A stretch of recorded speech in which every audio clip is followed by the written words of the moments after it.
안녕하십니까. 저는 카이스트 신소재공학과 교수 홍승범입니다. 이번에는 이전 시간에 이어서 4부 6주차 3강을 시작하겠습니다. 자, 이전 시간에서 키리호프 규칙을 갖고 복잡한 회로를 분석하는 방법을 배웠었죠. 자, 이제 다시 한번 복습하는 의미에서 직렬과 병렬의 임피던스에 대해서 좀 배워보도록 할 거고요. 그 직렬과 병렬의 임피던스를 배움에 있어서 이전 시간에 배웠던 lumped circuit elements, 즉 기초 회로 구성 요소들을 좀 배워보도록 하겠습니다. LCR이 있었죠. Inductance, Capacitance, Resistance, 우리말로 하면 Inductance, 축전기, 저항 이렇게 있었고요. 이것을 일반적으로 표현하면 왼쪽에 있는 박스에 Z로 표현할 수 있고, 이 Z는 임피던스가 되겠죠. 그래서 Z는 뭐와 뭐의 상관관계냐면 전압과 전류의 상관관계, 그래서 I분의 V로 이렇게 표현할 수 있다고 말씀드렸습니다. 이 임피던스 Z가 인덕턴스일 때는 I 오메가 L, 커패시턴스일 때는 I 오메가 C분의 1, 그리고 resistance, 즉 저항일 경우는 R이라고 배웠습니다.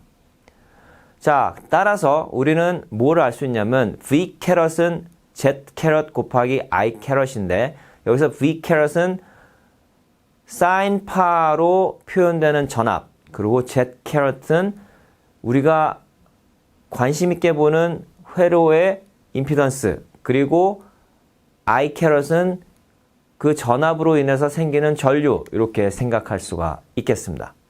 자, 그럼 먼저 직렬 임피던스, 즉 series impedance에 대해서 생각해 보도록 하겠습니다. 가장 간단한 경우가 두 개의 임피던스를 붙이면 되겠죠. 직렬로 붙이면 오른쪽 그림과 같이 표현할 수 있을 겁니다. 자, 이렇게 붙였을 때 우리가 알 수 있는 거는 Z1을 통과하는 전류와 Z2를 통과하는 전류는 같다라고 볼 수 있죠.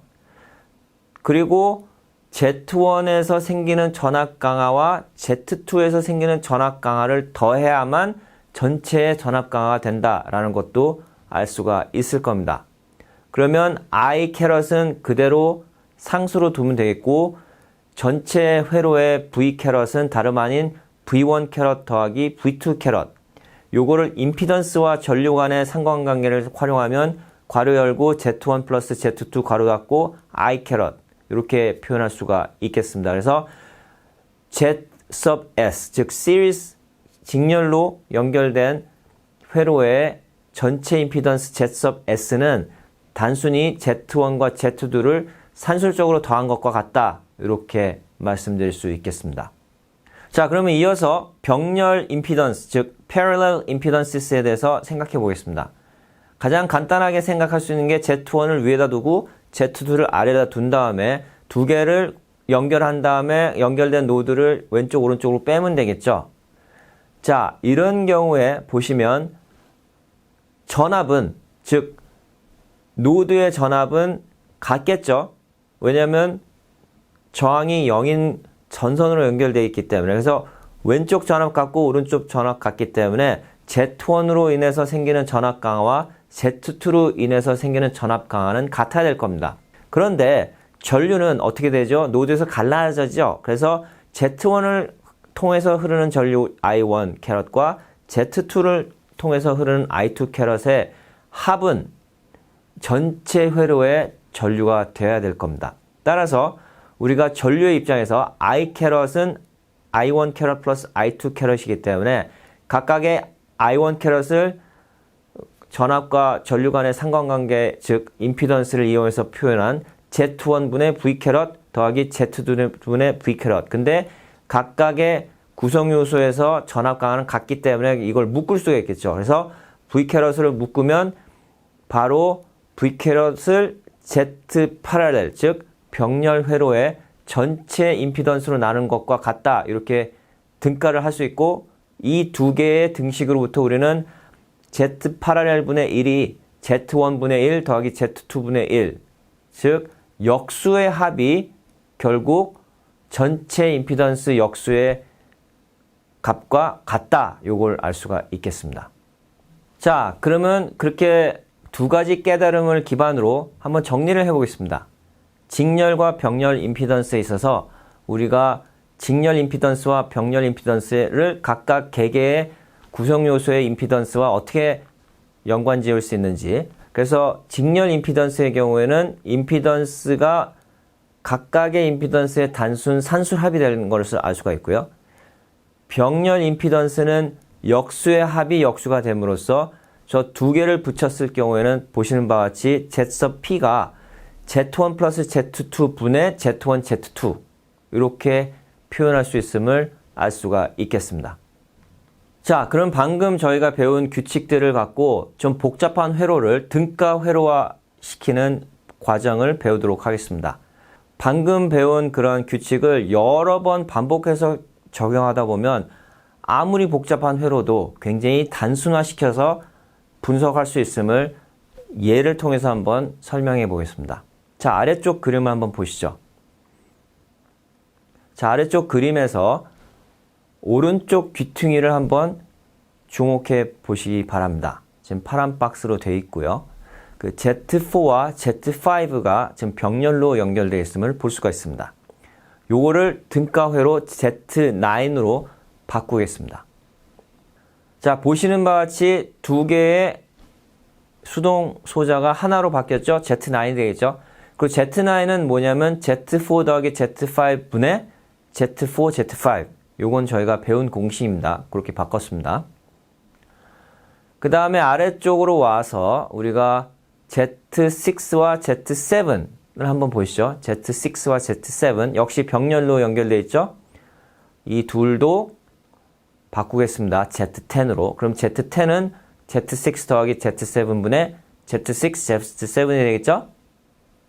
자, 이제는 이게 Z10으로 바뀌었으니까 Z10을 위에 있는 Z2랑 한번 묶어보겠습니다. 자, Z2와 Z10은 직렬로 연결되어 있죠?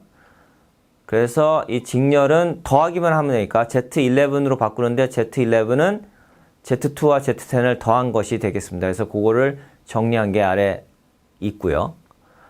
그 다음에 우리가 Z11으로 바꿨으니까 이제 오른쪽으로 와서 저 세 개를 직렬 연결한 걸로 봐서 우리가 바꾸도록 하겠습니다. 즉 Z3, Z9, Z8을 한번 바꿔보도록 하겠습니다. 바꿔보면 Z12, 즉 Z12는 Z3 더하기 Z9 더하기 Z8가 되겠고요. 요거를 정리해보면 아래식과 같이 되겠고요. 그러면 이제 수동 소자가 3개만 남았네요. 자, 3개 남은 상태에서 G11은 아래식처럼 G2 더하기 G6 더하기 G7분의 G6, G7으로 표현할 수 있고요. G12, G12는 G3 더하기 G4 플러스 G5분의 G4, G5 더하기 G8 이렇게 표현할 수 있겠죠.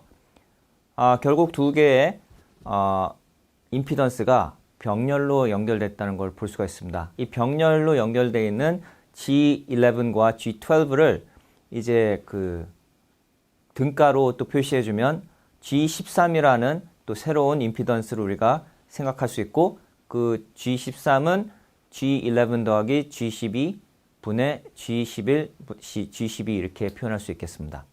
자, 그러면 그걸 다 합치면 아까 말씀드린 것처럼 이 그림에서 보시는 바와 같이 G13이 되고 다시 한번 강조하지만 G13은 G11 더하기 G12분의 G11, G12 이렇게 표현할 수가 있겠죠. 그럼 이제 남은 것은 G1과 G13 두 개가 직렬로 연결되어 있다는 것을 볼 수가 있겠습니다.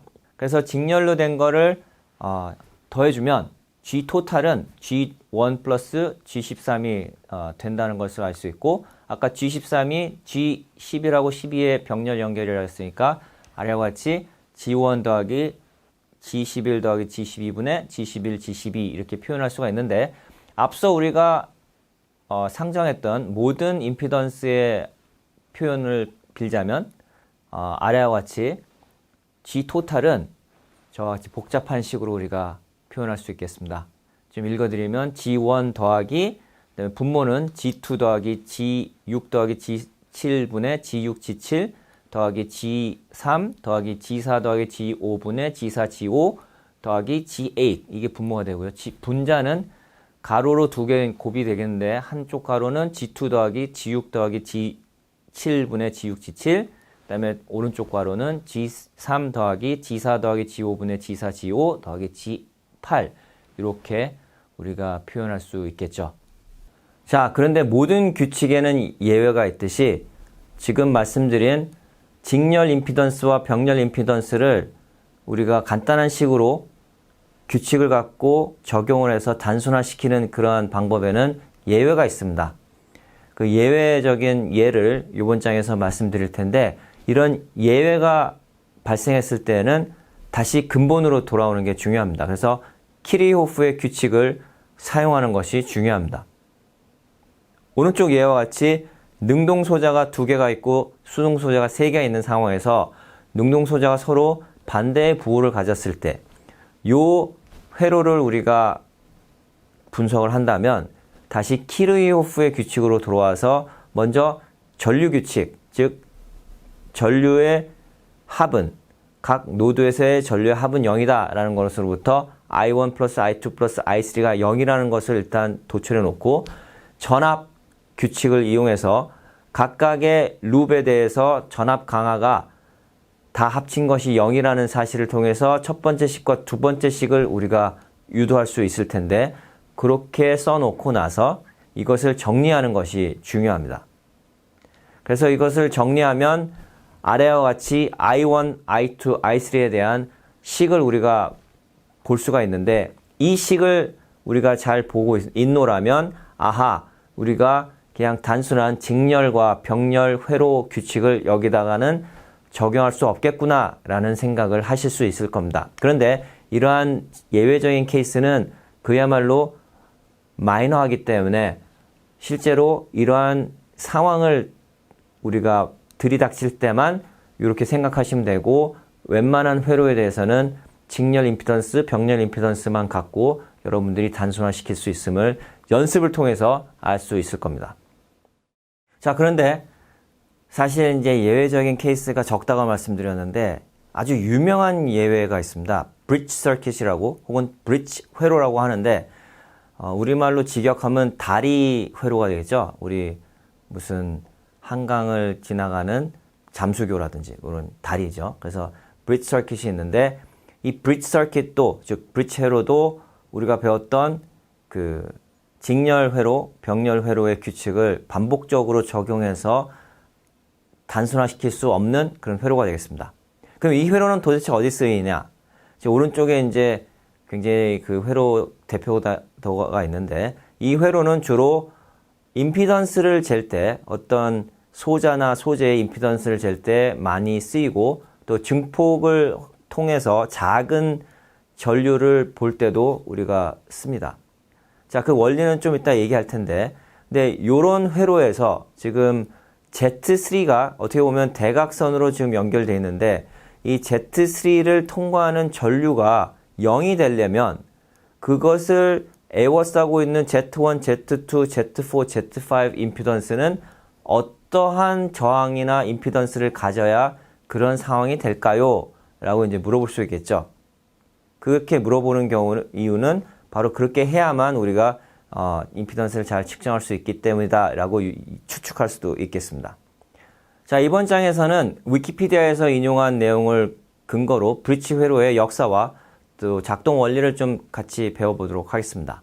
자, 브릿지 회로는 또 다른 이름이 있는데 휘스턴 브릿지라는 이름도 있고 이 휘스턴 브릿지의 휘스턴은 사실 발명자 세뮤얼 헌터 크리스티가 아닌 이 발명한 회로를 많은 사람들이 쓸 수 있게끔 해준 그런 사람 찰스 휘스턴을 따서 만든 회로가 되겠습니다. 그리고 주로 저항을 잴 때 사용했던 그런 회로가 되겠습니다. 자, 그러면 아래쪽에 있는 그림을 한번 보시죠. 거기 보면 R1, R2, RX, R3라는 4개의 저항이 있고 왼쪽에 전기를 공급해주는 배터리가 있고 그 다음에 D와 B 사이를 연결하는 갈바노미터가 있습니다. 즉 갈바노미터는 이 두 점 사이에 전이차가 있는지 혹은 전류가 흐르는지를 볼 수가 있겠죠. 자, 이런 상황에서 R2는 가변 저항이 되고 RX는 우리가 실제로 잘 모르는 저항을 모르는 소자의 저항이 되겠습니다.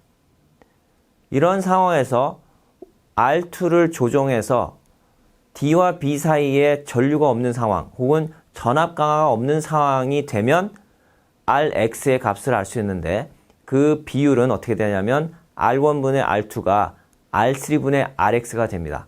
그래서 이러한 방법으로 저항을 굉장히 정밀하게 측정할 수가 있었죠. 자, 여러분들한테 한번 숙제로 내보겠습니다. 왜 R1분의 R2가 R3분의 RX인가? 그것도 D와 B 사이에 전압 강화가 없을 때. 자, 그러면 사실 저희 그룹에서 이 브릿지 회로를 쓴 예를 한번 보여드리도록 하겠습니다. Scanning Resistive Probe Microscope라는 그러한 현미경을 저희가 개발한 바가 있고 그것은 나노레터 2011년에 출판한 바가 있습니다. 그래서 저기 출판 원문에 레퍼런스를 달았고요. 거기서 보시면 소스 드레인 간의 저항을 우리가 측정하기 위해서 보시는 바와 같이 브릿지 회로를 활용해서 우리가 구했고 이것을 공간에 따라서 매핑하다 보면 오른쪽에 있는 이미지처럼 resistive probe 이러한 공간에 따른 저항 변화를 글자로 저렇게 표현할 수 있음을 여러분들이 보실 수 있을 겁니다. 조금 더 관심 있으신 분은 저기 있는 논문을 찾으셔서 한번 읽어보시면 좋을 것 같습니다. 자, 그러면 등가 회로에 대해서 한번 공부해 보도록 하겠습니다. 자, 우리가 예를 들어 굉장히 복잡한 회로가 있다고 칩시다. 근데 그 굉장히 복잡한 회로를 박스로 일단 한번 표현하고 에서 두 개의 단자가 나온다고 칩시다. 그 두 개의 단자가 A고 B입니다. 그 두 개의 단자를 저희가 그림에서와 같이 능동소자, 즉 제너레이터를 갖다가 붙였다고 칩시다. 그러면 바깥에서 봤을 때는 두 개의 단자를 통해서 나오는 전류 그리고 그 두 개 단자 사이에 걸리는 전압 이 두 가지만 저희가 측정할 수 있을 겁니다.